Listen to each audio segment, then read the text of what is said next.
Hey guys, I wanted to come to you today and share a little DIY project that I just recently did. Some of you may know that I'm on a journey going back to natural hair. Back in 2009 I had natural hair and it's just too much for me to handle.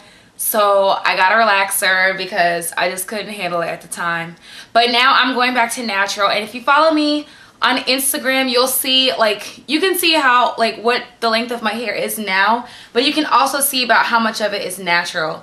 I'd say, stretch probably about that much, all the way around is natural, but I will put the picture here so that you can see what I'm talking about if you don't follow me on Instagram. But I am trying to get my hair, really healthy and nourished, so I see a lot of people making, homemade shea butters. And I do have some shea butter laying around my house, but I also have some avocado butter, and I decided to use that instead because I don't know, I just wanted to try something new, experiment with some different products. I'm always using shea butter, so I decided to try this out. So after I made it, this is what it looks like. Really nice and creamy. And avocado butter is actually made from avocado oil, which is made from the flesh of avocado fruit. What they do is they use an expeller to kind of get the oil out, and then the oil is hydrogenated and then it turns into a butter.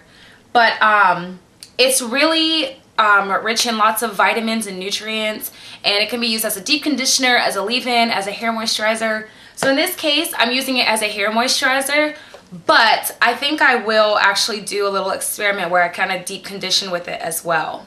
So you'll see when I demo how I made it. All I added was a little bit of vitamin E, castor oil, coconut oil, and then extra virgin olive oil. And it's really rich and very, very, very moisturizing. So this is not something I would recommend for daily use, because I've used it for a couple days now, and today my hair is starting to feel heavy. Before it didn't. But it's not so heavy to where I can't wear it, and it's not swinging around, so I can deal with it. But it does help tame frizz a lot. Normally I have a lot of frizz up in this area, really bad, and because I'm lazy I just don't care. But this actually helped to tame the frizz just a little bit. So go ahead and keep watching, and then I'm gonna demo how I made the butter, and I hope you enjoy it. Alright guys, so this is the avocado butter that I'm going to be using. As you can see,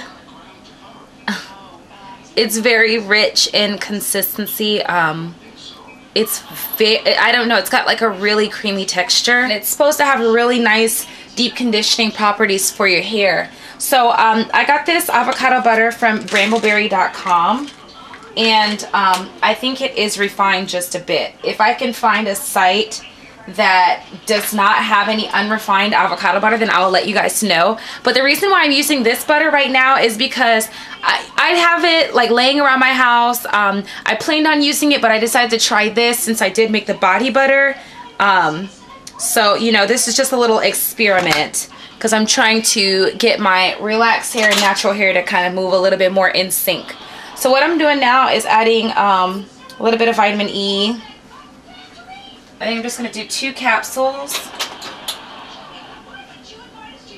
And vitamin E has very good growth properties. My mom used to put it on our scalps when we were younger. We had really long hair. It's really nice. And before I do anything else, I'm going to go ahead and just whip this up just a bit. So first I'm going to mash it with my blender. I'm just going to mash it a little bit. And then I'm going to put it on the lowest setting.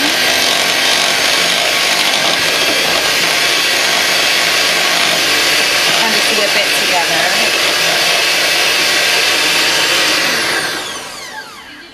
Okay, that way we can just soften up the texture a little bit. So you see that's changed the texture just a little. And now I'm going to add a little bit of extra virgin olive oil. Like I said, this is really greasy, so I'm not trying to add a lot to it. But the point here is to kind of help my relaxed hair kind of fuse a little bit better with my natural, because I do have a lot of natural hair. And I'm going to take about 2 tablespoons of coconut oil and add that in as well. And then once again, I'm going to go ahead and mix on the lowest setting.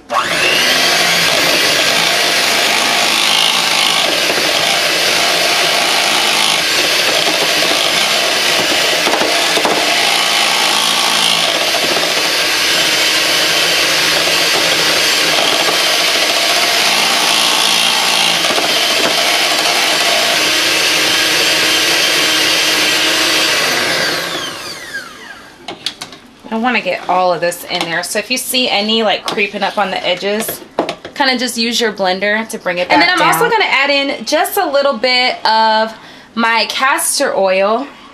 And I'm only doing this because I just deep conditioned with it for the first time the other day. And my hair completely, it was like I had a new head of hair. So I'm going to use a little bit of castor oil as well.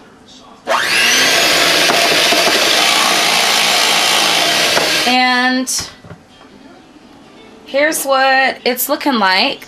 Looks good. I don't have that much, but I think this will last me a good while. And it does, like I said, feel a bit greasy. Doesn't really smell like anything. I can smell a little bit of the coconut oil, but not too much. But I don't think this will be a product that I'm going to be piling on. I think this is going to be one of those products where, you know, a little bit goes a long way.